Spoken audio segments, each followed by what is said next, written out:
leva uma pessoa a votar em alguém? Essa é uma das perguntas mais importantes da política e também uma das mais mal compreendidas, porque existe uma ilusão confortável que muitos ainda acreditam, a de que o voto é uma decisão racional, baseada em propostas, planos de governo e análise lógica, mas a verdade é mais profunda e talvez mais desconfortável. O ser humano não vota primeiro com a razão. Ele vota com a emoção e só depois usa a razão para justificar aquilo que já sentiu. Antes de pensar, ele já decidiu. Antes de analisar, ele já se inclinou. E isso muda completamente o jogo. O cérebro humano, diante de decisões complexas como escolher um candidato, não busca necessariamente a verdade. Ele busca segurança, identificação e pertencimento. Quando alguém olha para um político e pensa, ele é como eu, algo poderoso acontece. Não importa se são as melhores propostas, importa a sensação de familiaridade.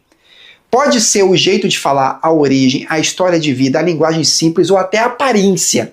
Essa identificação cria uma ponte emocional e essa ponte vale mais do que qualquer argumento técnico, porque o eleitor não quer apenas escolher um governante, ele quer se ver representado. Além disso, o cérebro utiliza atalhos mentais para simplificar decisões difíceis. Nomes conhecidos, rostos confiáveis, frases repetidas, símbolos fortes, tudo isso ativa áreas ligadas à memória e à sensação de segurança. Não é coincidência que campanhas usem slogans simples, repetitivos e carregados de emoção. A repetição gera familiaridade e a familiaridade gera confiança, mesmo que essa confiança não tenha base racional sólida. É assim que ideias superficiais muitas vezes vencem argumentos profundos. Mas talvez o ponto mais decisivo seja esse. O ambiente social molda o voto mais do que imaginamos. Ninguém decide sozinho. A opinião de amigos, família, líderes e até o clima das redes sociais influencia diretamente a escolha. O ser humano tem medo de se sentir isolado, de discordar do grupo, de ser rejeitado e muitas vezes, para evitar conflito, ele ajusta sua posição ao ambiente ao seu redor. O voto, então, deixa de ser apenas uma escolha individual e passa a ser um reflexo de pertencimento. E quando a emoção entra com força, a razão perde espaço. Medo, esperança, raiva e indignação, essas emoções são ativadas com facilidade em contextos políticos e têm um poder enorme sobre a decisão. Um discurso que gera medo pode ser mais eficaz do que uma proposta bem estruturada. Uma narrativa que desperta esperança pode superar dados concretos. E quando isso acontece, o eleitor não percebe que está sendo conduzido, ele acredita que está escolhendo. Há ainda um fator silencioso e extremamente poderoso. A identidade. As pessoas não votam apenas em propostas, votam em quem reforça aquilo que elas acreditam ser.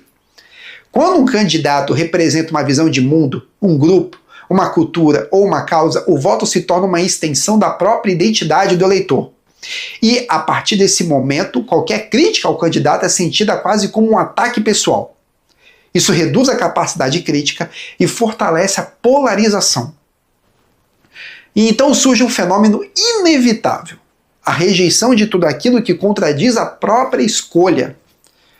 O cérebro humano evita desconforto quando alguém já decidiu em quem votar.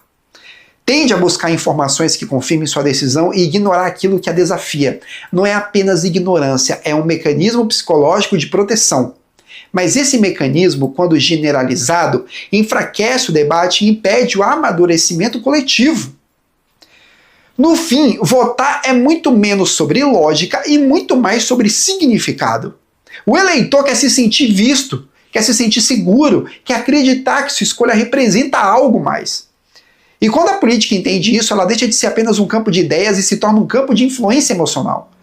Mas aqui está o ponto mais importante: entender isso não é um convite à manipulação, é um chamado à consciência.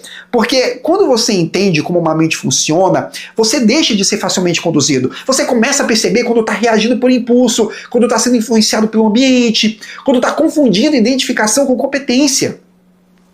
A maturidade política começa quando o cidadão percebe que sua emoção faz parte da decisão, mas não pode ser a única guia. Porque uma sociedade que vota apenas com o coração pode ser facilmente manipulada. E uma sociedade que tenta ignorar completamente a emoção não entende a si mesma. O caminho está no equilíbrio, consciência, responsabilidade e verdade. Porque, no fim, a pergunta não é só por que você vota em alguém. A pergunta real é: Você está escolhendo ou está sendo conduzido sem perceber?